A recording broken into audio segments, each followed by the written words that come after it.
Bismillahirrahmanirrahim. Assalamualaikum warahmatullahi wabarakatuh. Waalaikumsalam warahmatullahi wabarakatuh. Alhamdulillahirabbil alamin. Wassalatu wassalamu ala asyrofil anbiya'i wal mursalin. Sayyidina wa nabiyyina wa maulana Muhammadin wa ala alihi wa sahbihi ajma'in.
Maukah kalian kalau pulang ke rumah dapat 3 ekor unta yang lagi mengandung gemuk-gemuk sehat-sehat? 3 ekor unta yang lagi mengandung gemuk-gemuk sehat-sehat.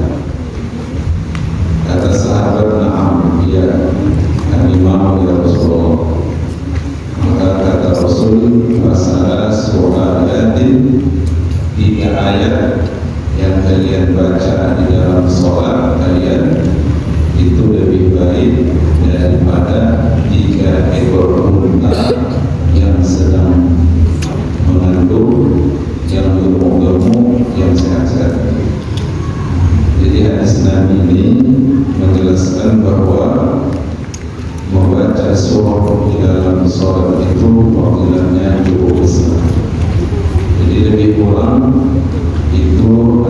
ilustrasi lagi untuk menggambarkan andaikan pahala itu dimaterikan, andaikan pahala itu dibundakan, maka dia akan berwujud seperti wujudnya unta yang sedang mengandung, yang gemuk-gemuk dan sehat-sehat. Harganya itu bisa ratusan juta. Jadi kalau dimaterikan begitu. Nah, cuma tidak mungkinlah dalam bentuk materi kita terima pahala itu, sebab materi dunia akan menyulitkan kita. Sedangkan kalau Allah Ta'ala berikan sama kita dalam bentuk saldo, dalam bentuk simpanan, itu lebih meringankan dan memudahkan kita. Nah, cuma melihatkan Allah, Ali bin Abi Thalib ketika ditanya tentang perbedaan ilmu dan harta, kata Ali bin Abi Thalib, harta itu menyibukkanmu, engkau yang sibuk dengannya. Sedangkan ilmu atau amal, maka amal inilah yang sibuk dengannya. Jadi kita kalau sudah beramal, maka amal itu kebarokahannya akan terus berjalan walaupun kita sudah mati. Nah, makanya tidak ada kesia-siaan dalam melakukan amal-amal waktu hidup di atas dunia.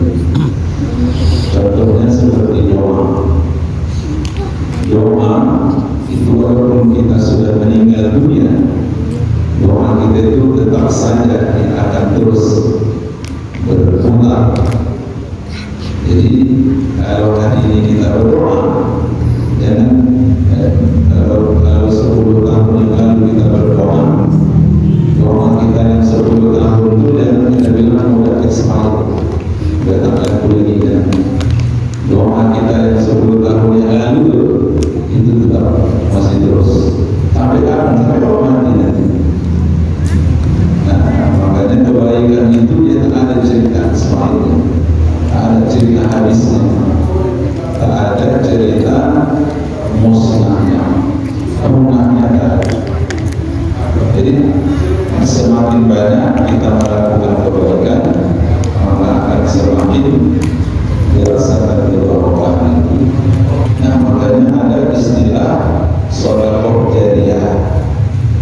Sedekah jariyah itu adalah sedekah yang pahalanya tetap mengalir kepada pelaku sedekah itu walaupun dia sudah tidak ada. Jadi dimuliakan Allah, Nabi mengilustrasikan pahala itu dalam bentuk materi supaya kita tertarik untuk mengamalkannya.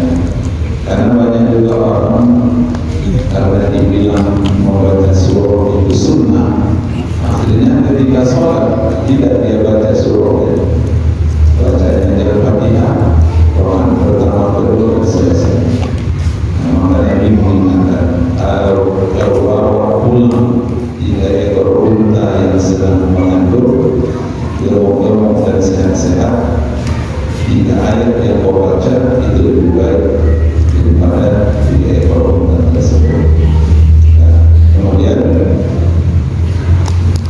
adalah Nabi, kata Nabi Qatadah, di dalam bacaan sholatnya 2 rakaat yang pertama dari sholat zuhur dia baca Fatihatul Kitab dan surah. Rakaat yang pertama yutawwil fil ula, dia panjangkan pada yang pertama, wa yuqassir bis tsaniyah, dan dia pendekkan pada yang kedua. Nah, makanya dari hadis ini disimpulkan oleh ulama dalam mazhab Syafi'i, sunnah membaca surah itu rakaat pertama itu lebih panjang daripada rakaat yang kedua. Surah yang dibaca di rakaat yang pertama itu lebih panjang daripada surah yang dibaca pada rakaat yang kedua. Nah, cuma melihatkan Allah, ternyata fikih-fikih yang sudah jadi yang ditulis oleh ulama dalam kitab-kitab mereka itu dasarnya adalah Al-Quran dan hadis Nabi. Hanya saja dasar-dasarnya itu tidak mereka tulis di dalam kitab-kitab yang mereka tulis itu untuk menghemat waktu supaya cepat sampai pemahamannya kepada masyarakat. Karena nanti kalau dituliskan dalilnya, nanti orang tersibukkan dengan dalil, lupa mengamalkan apa yang menjadi isinya. Nah, maka dalam kitab fikih ulama betul-betul profesional. Ada namanya kitab fikih, itu adalah bahan yang sudah jadi dari analisa terhadap Quran dan hadis. Jadi kalau mau menengok bahan yang sudah jadi, maka tengoklah di kitab fikih. Tapi Al-Quran dan hadis itu ini bahan dasarnya.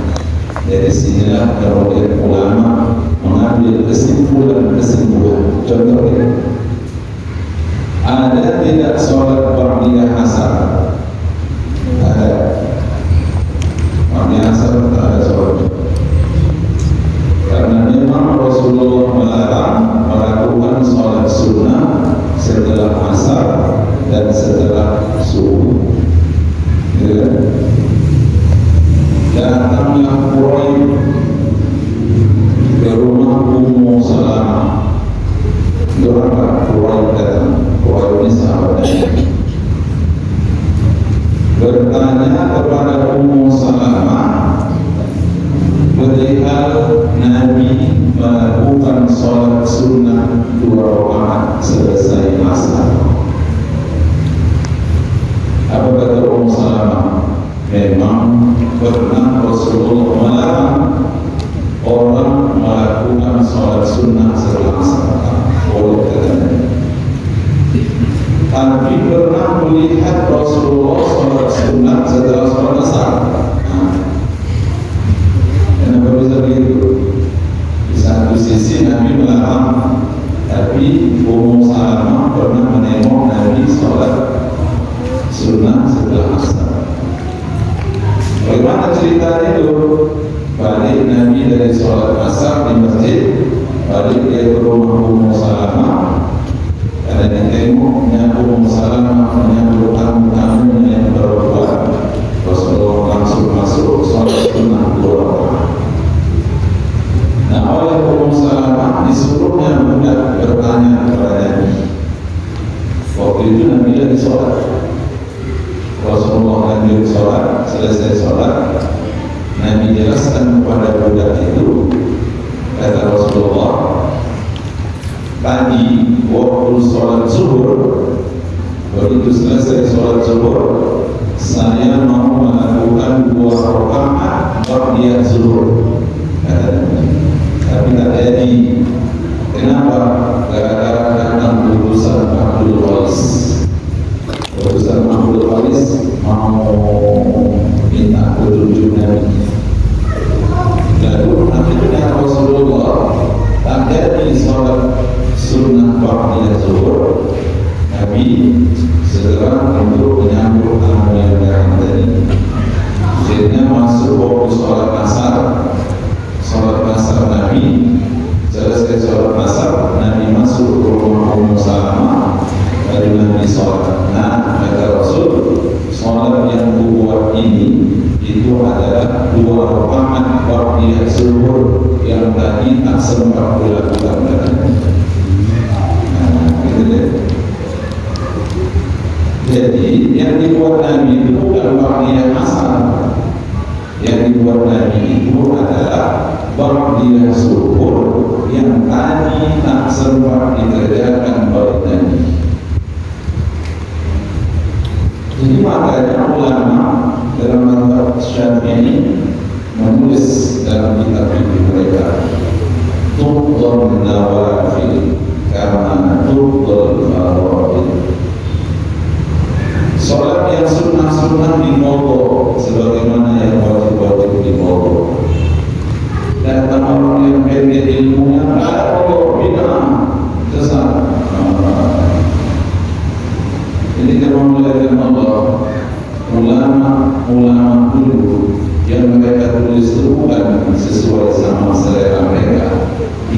ngajinya dulu hadis Nabi. Ilmunya betul-betul dipelajarinya baik-baik. Al-Imam Al-Bukhari itu bermadzhab Syafi'i. Imam Bukhari itu bermadzhab Syafi'i. Jadi jauh sebelum datangnya Imam Bukhari, Imam Syafi'i sudah ada dua. Imam Bukhari bermadzhab Syafi'i, berintiqad ahli sunnah wal jamaah. Imam Bukhari tidak mengatakan kalau Allah bersemayam di atas angin. Imam Bukhari tidak mengatakan kalau Allah punya tangan. Imam Bukhari bermadzhab Syafi'i, dan dia tulislah dalam sahihnya itu lebih kurang 6.000 hadis. Tiap-tiap kali Imam Bukhari mau menuliskan hadisnya di dalam kitab sahihnya, salat Imam Bukhari 2 rakaat. Begitu mau dituliskan satu hadis di dalam kitab sahihnya, salat 2 rakaat. Coba dulu kita kali-kali 6.000 hadis, 6.000 hadis dikali 2, 12.000 rakaat salat Imam Al-Bukhari untuk meletakkan satu hadis di dalam kitab sahih. Setiap dia mau meletakkan satu hadis di dalam kitab sahihnya, dia salat 2 rakaat. Jadi kurang selama 16 tahun baru tersusun hadis sahih Bukhari. Nah, jadi orang melihat Allah, maka berdasarkan hadis yang tadi, kemudian ulama mengatakan menurut Imam Syafi'i bahwa tiap-tiap salat sunnah, terutama salat sunnah yang muakkad, rawatib yang muakkad, disunnahkan untuk mengqadha. Gitu. Disunnahkan untuk mengqadha. Walaupun tadi sudah lewat waktunya, bahkan waktu sholat zuhur, masuk waktu sholat asar, siap asar dikerjakan Nabi 2 rakaat. Yang 2 rakaat itu adalah 2 rakaat ba'diyah zuhur. Jadi niatnya cuma usolli sunnat zuhri ba'diyah rakaataini qadaan lillahi ta'ala. Kalau bahasa Indonesia-nya sengaja aku sholat ba'diyah zuhur 2 rakaat qadha karena Allah. Nah, jadi menurut Imam Syafi'i sunat hukumnya untuk mengqadha sholat sunnah yang sudah tertinggal, apalagi sholat sunnah tersebut adalah rawatib yang muakkad. Yang muakkad itu ada 10. Yang 10 itu 2 rakaat sebelum zuhur, 2 rakaat sesudah zuhur, 2 rakaat setelah maghrib, 2 rakaat setelah isya, 2 rakaat sebelum subuh. Jadi tertinggal 2 rakaat setelah zuhur. Jadi kerjakan ini walaupun sudah lewat dari waktunya. Baik, kita lanjut. Jadi Rasulullah SAW membaca di dalam rakaat pertama surahnya lebih panjang daripada rakaat yang kedua. Terus apa yang dibaca Nabi dalam zuhur dan asar? Kalau kita nanti sudah tahu apa yang dibaca oleh Nabi dalam rakaat sholat zuhur dan asar, bukan berarti wajib membaca seperti bacaan Nabi. Kadang-kadang ada orang berdapat satu hadis mesti dibaca macam begitu karena Nabi membaca seperti itu. Kalau tak kau baca berarti kau menyalahi Nabi. Tidak semua yang tak sama dengan Nabi lalu dibilang menyalahi Nabi, tidak. Hanya yang mau kita baca apa yang dibaca Nabi di waktu zuhur dan di waktu asar.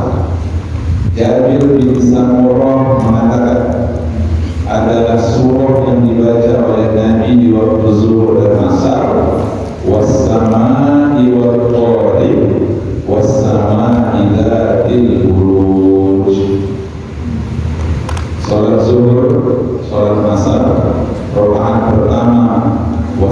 wasama idzatil buruj wasama wal-qari'ah. Lalu kemudian wasama idzatil buruj, kalau seri urutan wasama idzatil buruj dulu, baru kemudian wasama wal-qari'ah. Nah, jadi itu yang dibaca Nabi. Apa mesti kita ikut bacaan macam Nabi? Kalau bisa bagus. Tapi kalau tak amal dia, boleh dia pilih surah-surah yang mampu untuk dia baca. Kenapa? Karena dalilnya Al-Quran. Faqra'u ma tayassara min Al-Quran. Kamu baca Al-Quran yang mudah saja. Nah, kebetulan sama orang yang mudah, inna a'tayna. Maka inna a'tayna itu yang terus berpeluang. Karena itu mudah. Ya. Kalau ada lagi yang lain yang mudah, bawakan yang lain. Kalau jangan melihatkan Allah, kalau bisa, jika ada 10 surah yang kita hafal, 10 surah itu dipergilirkan dalam setiap sholat kita. Dan kita yang tahu surah-surah apa yang kita hafal. Artinya, jangan yang kita bawa dalam sholat itu cuma surah itu saja, padahal masih banyak dari surah lain yang kita hafal. Supaya apa? Supaya surah yang lain-lain yang kita hafal itu juga menjadi saksi di hadapan Allah. Wahai Allah, ini orang sholat, karena aku dulu pernah dibacanya waktu sholat. Dan Ustaz ini mana ini ada budak bisa orang bercakap. Kata Nabi dalam hadisnya, puasa yang kau lakukan itu nanti bercakap, baca Quran yang kau baca itu nanti bercakap. Kata Rasulullah SAW, as-sawmu wal Qur'anu yushaffi'ani. Puasa, bacaan Quran, kedua-duanya akan memberikan syafaat. Wa yaqulani wa yaqulu siyamu, puasa akan bercakap, ya Allah, sesungguhnya dia dulu telah menyembuhkan dirinya dengan aku di waktu siang. Fasyafin mu'fiyah, jadikan aku sebagai pemberi syafaat buat dia. Kata Nabi yang bilang, puasa bercakap di hadapan Allah, Quran bercakap di hadapan Allah. Ya Allah, dia tahan ngantuknya, dia baca aku di waktu malamnya. Fasyafin mu'fiyah, maka jadikan aku sebagai pemberi syafaat. Jadi oleh Allah itu bacaan Nabi di waktu zuhur dan asar. Apalagi adalah Nabi membaca di waktu zuhur wal laili idza yaghsha. Apalagi tentang ulama yang serupa yang panjang-panjang. Jadi ternyata sholat zuhur dan asar itu yang dibaca oleh Nabi itu adalah termasuk dalam surah-surah yang panjang seperti Sabbilis Marobikal A'la. Jadi perlu kita mengetahui itu, ternyata itulah dulu yang pernah dibawa oleh Nabi di dalam sholat-sholatnya. Terus waktu maghrib, apa saja dibaca oleh Nabi waktu maghrib? Ibnu Abbas radhiyallahu anhuma bahwa Ummul Fadl ini itu adalah istri dari paman Nabi yang bernama Abbas. Jadi paman Nabi punya istri namanya Ummul Fadl. Paman Nabi Abbas punya istri namanya Ummul Fadl. Ummul Fadl ini bersaudara dengan Maimunah istri Nabi. Jadi paman sama keponakan mengambil anak beradik. Jadi Nabi mengambil saudaranya Maimunah, pamannya mengambil saudaranya yang bernama Ummul Fadl. Nah, apa kata Ibnu Abbas bahwa Ummul Fadl istri dari ayahnya, istri dari Abbas, pernah mendengar Nabi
Abbas, Abdullah bin Abbas.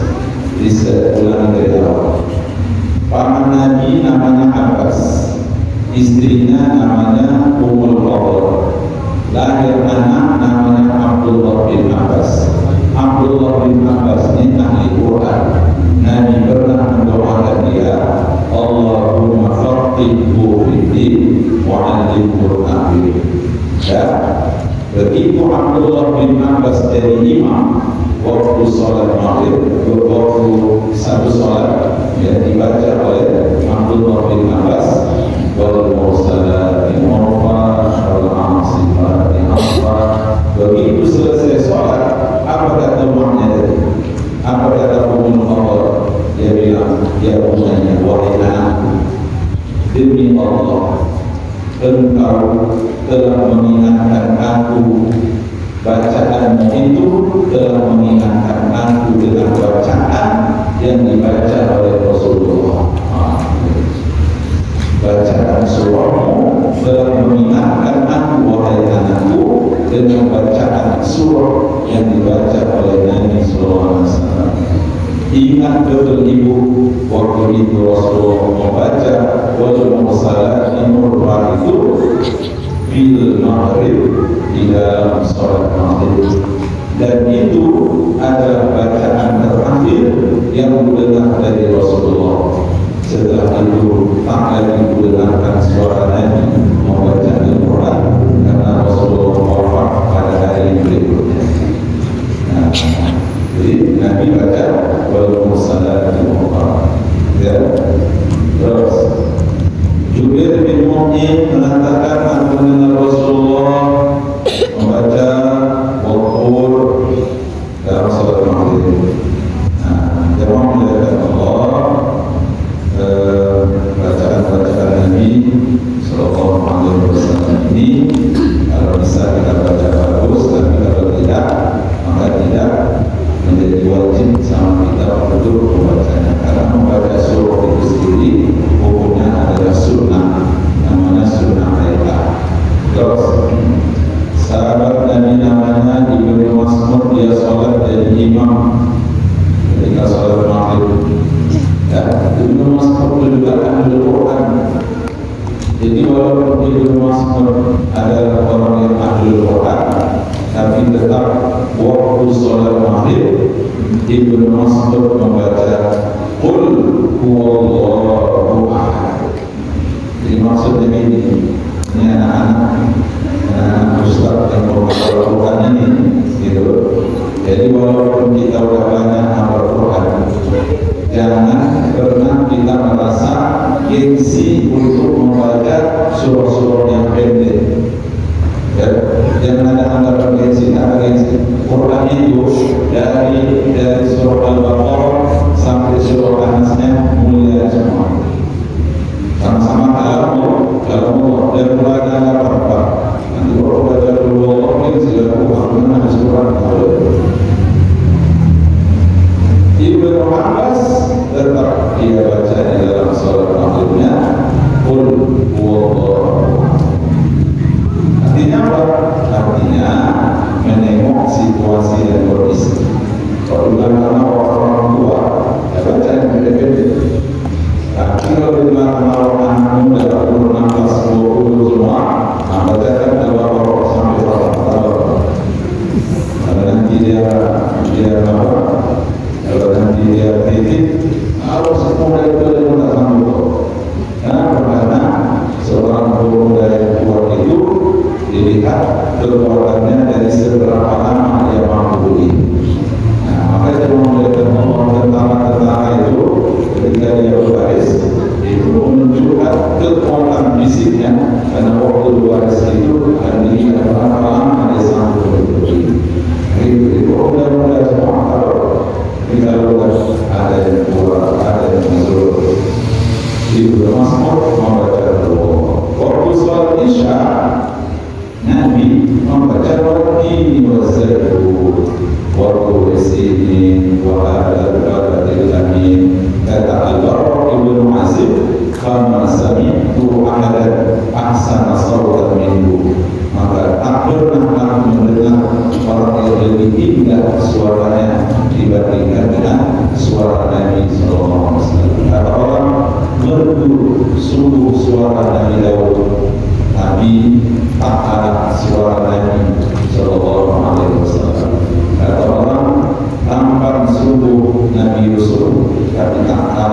dengan ketaatan amarnya Rasulullah Shallallahu Alaihi Wasallam. Jadi Nabi Muhammad itu kompleks, Nabi Muhammad itu lengkap.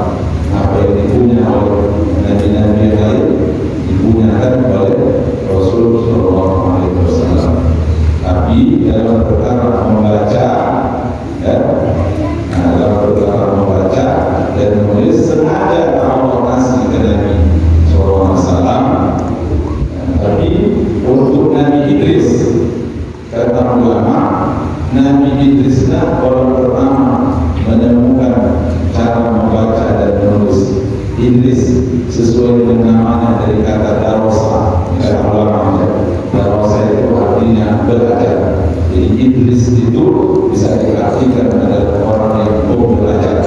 Jadi semua ilmu-ilmu itu diketahui secara apa namanya, diketahui secara utuh dan dapat dipraktekkan itu pada masa Nabi Idris. Maka dalam kitab Al-Ulama Al-Anbiya alaihi wassalam disebutkan Nabi Idris itu sudah mengembangkan bagaimana bertemu dengan baik, menjahit dengan baik, itu dikembangkan pada masa Nabi Idris. Nah, kenapa Allah tidak memberikan kemampuan menulis dan membaca kepada Nabi Sallallahu Alaihi Wasallam? Karena keinginan Allah untuk menjaga orisinal atau keaslian Al-Quran, supaya jangan ada tuduhan kalau Quran itu adalah tulisan Nabi, supaya jangan ada anggapan kalau Quran itu adalah karangan Nabi Muhammad SAW. Jadi kalau orang bilang Quran itu karangan Muhammad, bisa dibantah. Macam mana dia bisa mengarang, membaca, dia bisa